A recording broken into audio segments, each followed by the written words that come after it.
Several of my Canadian viewers have written me emails over the past month or so talking about how bad the economy is getting in Canada, how much worse it is there than it is here in the US, and really a whole host of problems that are going on over there. So I figured I'd make an entire video about it today, as well as cover how so many Canadians who own real estate here in Florida are now fleeing the state because of a lot of the problems they're having in Canada. So we're going to cover both of these things because they're clearly relevant to the US economy, the Florida economy, the real estate market here. It ties into everything we talk about here on this channel. So even if you don't live in Canada, or you say, hey Michael, I don't care about Canada because I'm American, I don't go there, I don't live there. The thing is, all of this could affect us eventually if Canada continues its decline.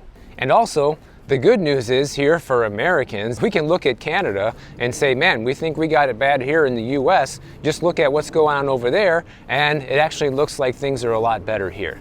So in Canada, they are facing a lot of the same issues that we face here in the US, a slowing economy, home prices that are way too far out of control in terms of what the ordinary person can afford. The unemployment rate is actually a lot worse in Canada, sitting at about 6.5%. And their economy is essentially flat because their per capita GDP has been sitting relatively steady for the past 10 years. And a lot of Canadians want to leave because of this. You know, a lot of people are not happy with the situation. In fact, if you're not a homeowner in Canada, you're basically at a huge disadvantage just because of how much homes are worth over there. If you own a house in Canada, you're essentially rich by default. But according to the latest census data, it shows that about 126,000 Canadians relocated to the US in search of better opportunities in 2022. And I would expect this trend to continue as more Canadians are unsatisfied with the state of the economy or unable to make it. But here's some of the reasons why Canada's economy is failing right now. First of all, they have a very high dependence on natural resources like natural gas, oil, minerals, things like that. And this has been their major driver of economic growth. But with the recent decline in oil prices and decreased demand for raw materials, this is causing lots of job losses and a slower economy in Canada. And Canada is still trying to compete in the manufacturing sector, and clearly, China and the Asian markets are winning that battle right now. But one thing that's very similar in Canada compared to here in the US is the high household debt levels. This is something that Canadians are facing, and it's arguably even worse for them than it is for us. They have very high levels of household debt over there, which basically makes it hard for people to pay their bills, and they had to fight inflation. They had to have rising interest rates there, although Canada started lowering interest rates way before we did here in the US, mainly because their economy was in such bad shape, and it's not really helping. Things are still continuing to get worse there, not better. And here's the problem. When you have such a high concentration of people that have high household debt, what that means is they can't invest in businesses or savings. It creates a very negative feedback loop for the economy there, where pretty much all of your money is going towards living expenses and no one is saving anything and no one has any money left over to invest. Not a very good place to be, not a great way to grow an economy. And of course, they've been dealing with inflation over there just like the rest of the world has been. And the problem is, in Canada, you have home prices much higher than here in the US, which we'll talk more about in a little while. But at the same time, people earn less on average there. Practically impossible for the average Canadian to buy a home there. And then they also have to contend with rising inflation, just like everybody else has to. Canadians are also facing the same problem we have here in terms of stagnant wage growth. When you have the cost of living exponentially higher and wage growth kind of just staying flat, that's not a great recipe for people to be able to get ahead in the economic world either. Canada's political landscape also makes it very difficult to get things done. It's basically like as if California were a country. So imagine how difficult that would be to start a business or to have anything like that, because there's so many regulations and so many things that are deterrents for companies to set up shop that oftentimes they just don't, and they choose to go somewhere else where the business environment is more friendly. Makes a lot of sense. And let's face it, we both have affordability challenges when it comes to real estate, both in the US and Canada, but they have it far worse than we do right now because their cost of living there compared to what people earn with their wages is disproportionately higher than it is here in the US. The average home price in Vancouver, British Columbia exceeds the home price in Seattle, but Seattle has a much higher median household income, which is more than double of Vancouver. So how does that work out? How does that math out? Well, a lot of it stems down to the way Canada is built and its geography because, Canada has pretty much a lot of their real estate, a lot of the areas people live in Canada are all concentrated into a few separate regions in the country. It's not like really spread out as much as we are here in the US. Much of the population in Canada resides very close to the southern border, and there's limited space for new construction due to the strict zoning regulations that restricts the availability of new housing developments there. This is basically like if California were a country.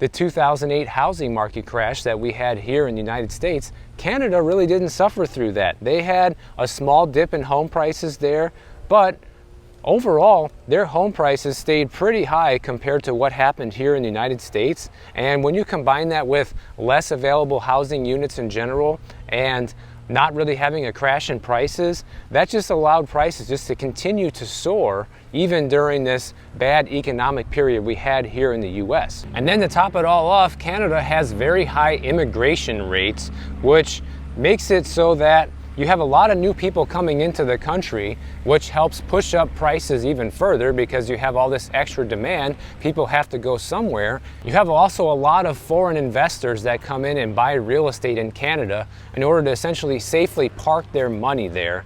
Due to it being one of the world's more stable economies, people believe if I park my money there, then I'm not just going to lose all my wealth overnight. The government isn't going to come in and confiscate it, something like that. But one of the biggest challenges with real estate in general in Canada is that a very broad concentration of Canada's wealth is tied up in real estate. In fact, people will invest in real estate in Canada over pretty much anything else, which includes starting a business or the stock market there, anything. So because of this high concentration of people investing in real estate, this pushes prices even higher because the demand there is extremely high for real estate. But as the prices continue to climb, it puts everybody who owns that real estate into a very dangerous position because just like here, they have property taxes. And guess what? When home values rise, so do property taxes. And unlike here in the States, people in Canada often have very short-term mortgages, anywhere between 1 to 5 years is very common there. And you've already seen a lot of people lose a lot of money in real estate in Canada over the past couple of years as everybody got hit with these higher interest rates. But Canada is the perfect example of what happens to a country when you put political correctness and you put idiotic economic policies at the forefront and don't actually go for what matters. This is how you basically destroy what could be a great country.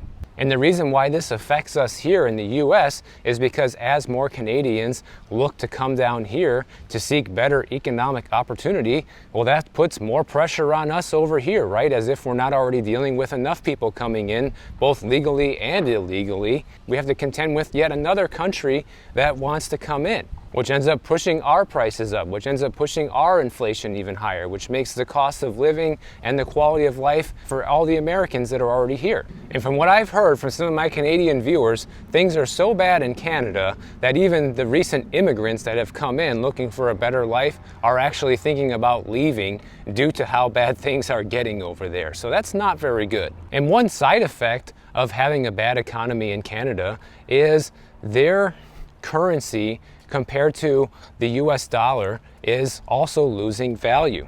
As of me shooting this video, $1 Canadian is worth about 70 cents compared to $1 American. So they have to pay 30% more for everything here in the US regardless of what it is, which is why you're starting to see a lot of Canadians cash out of their Florida real estate here. In fact, As of the most recent figures, 1 in 4 of the foreign sellers here in Florida is now a Canadian home seller because the expenses are getting too far out of control, guys. Like, obviously I've been covering this for a while here on the channel, letting everybody know how expensive it's getting here in Florida in terms of owning real estate.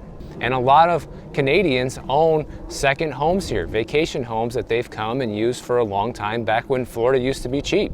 But since that's no longer the case, and on top of that, Canadians have to pay a 30% premium right now, it is just not really feasible anymore for a lot of Canadians to own a second home in Florida or really anywhere else in the US for that matter. They talked to one couple in this story that has owned a condo in Hollandale Beach since 2011, and they just sold it because all of the expenses of owning this condo have gotten too far out of control. It's gone beyond where they can comfortably continue paying for it. They said it's everything, you know, it's the insurance rates, it's the property taxes, it's the condo fees, all of it. I mean, this stuff has already risen substantially. Even if you're an American here working with American dollars, imagine having to pay a 30% premium on top of that.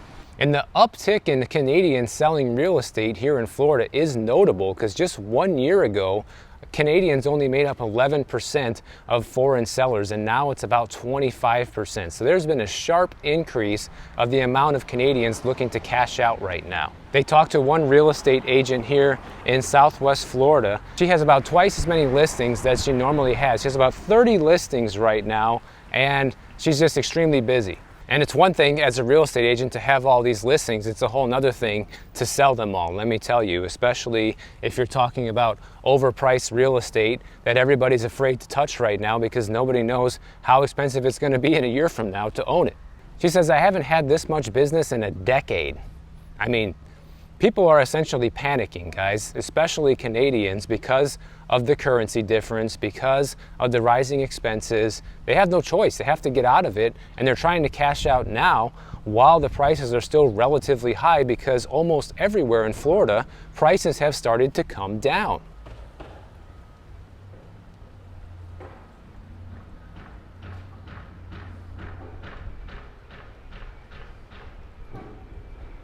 So now in Southwest Florida, you have properties sitting on the market for 90 days or longer, becoming the norm, and they're still not selling. So it's almost as if a lot of people in this area that are trying to cash out before it's too late have kind of already missed the boat. And the only way you're going to be able to beat your neighbor now is it's going to be a race to the bottom, guys. And this is what I have been predicting for a long time here on the channel, because once you get enough people on the market, enough sellers that need to and or want to sell, and things aren't moving, well, guess what? The most desperate people, the most desperate sellers are going to start cutting the prices even further in order to make sure that property gets sold before your neighbor's property does. And that's when it becomes a race to the bottom. Who can sell the fastest for the lowest price? So that's how you bring prices down in real estate very quickly. Even this real estate agent over there says, we think that the market here is going to collapse very soon. That's like a quote from her. And this was all predicted, guys. Me and other people here on YouTube have been talking about this for a couple of years now, and everybody says it wasn't going to happen, but guess what? It is happening as we speak.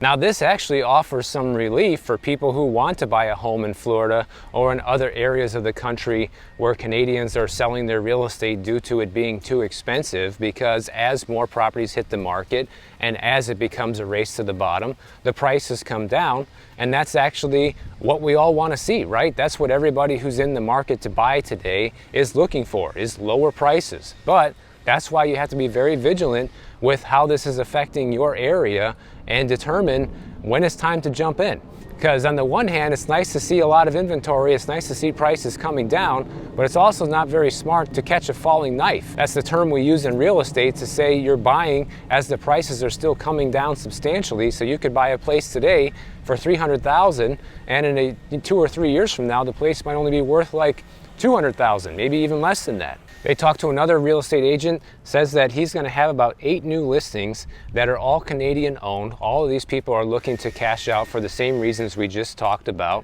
And it's costing the average Canadian about $20,000 a year just to have the property. When we're talking about utilities, taxes, all the carrying costs, it's just not worth it anymore.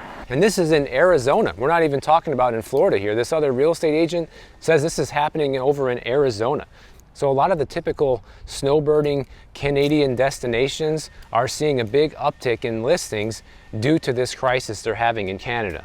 One of my viewers, also from Canada, he wrote me an email saying that his parents are snowbirds and they usually come down here and rent in the wintertime in Florida. He was thinking about buying a second home down here in Florida back in 2022, but after seeing my videos and seeing how much things are changing here and how all the expenses are rising exponentially, he decided to pull the plug on that idea. Turned out to be a great decision for him and his family. So really happy to hear that my content can help people in such a meaningful way. Because think about it, if he wouldn't have listened to me, and they would have bought something back here in 2022, which was arguably the worst time to buy during the entire housing market, not just in Florida, but anywhere. Prices were at their peak, right? And anybody who bought during that time that's looking to sell right now, I guarantee you is losing money. Nobody is turning a profit who bought in 2022 unless it ends up being just in a very particular market where there's still just very low inventory and maybe you can still turn somewhat of a profit, but even then it's not going to be huge. So if this person would have bought back in 2022, they never would have seen my videos, right? And now they would be one of the Canadians that are, scrambling to get out of here and trying to, beat the market and be in this race to the bottom. Instead, they saved their money, probably doing much better financially now because of that. And it saved this person a ton of headaches and a ton of money, all for free, guys.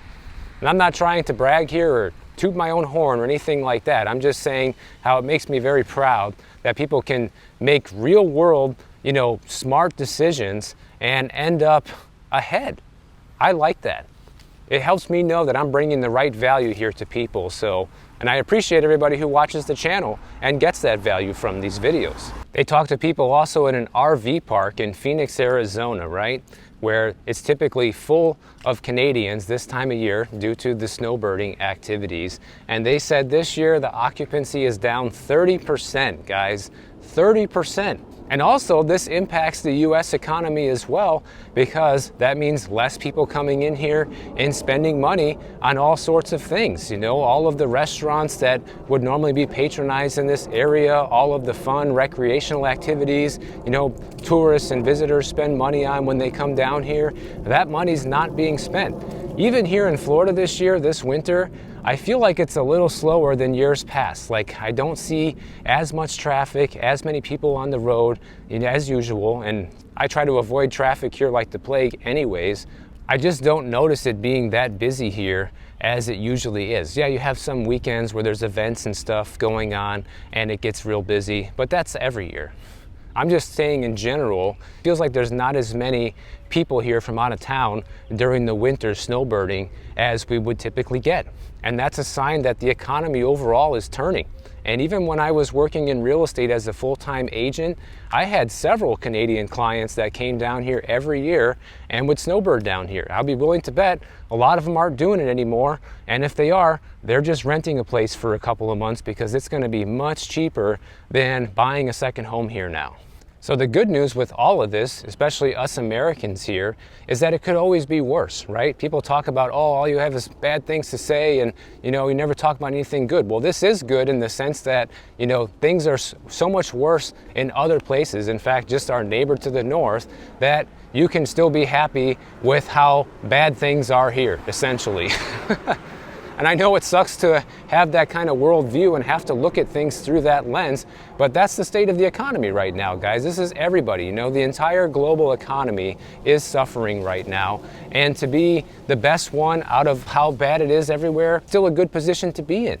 That's why people get mad when I, talk down about the US economy and talk about how bad things are here, is because they think I don't recognize that it's so much worse everywhere else, which I do. But of course, I just want the best for our country and I want things to improve because I know it could be so much better because it has been before. So if you're living in Canada particularly, make sure you put in the comments and let everybody know what I'm talking about here is for real, and give all the Americans out there a reality check of just how bad it is, so that way everybody here can feel a little bit better about how things are going in the US. So if you enjoyed this video, make sure you subscribe to the channel. And if you don't want to wait for my next video to come out, check out this one on the screen right over here, and I'll see you in the next one.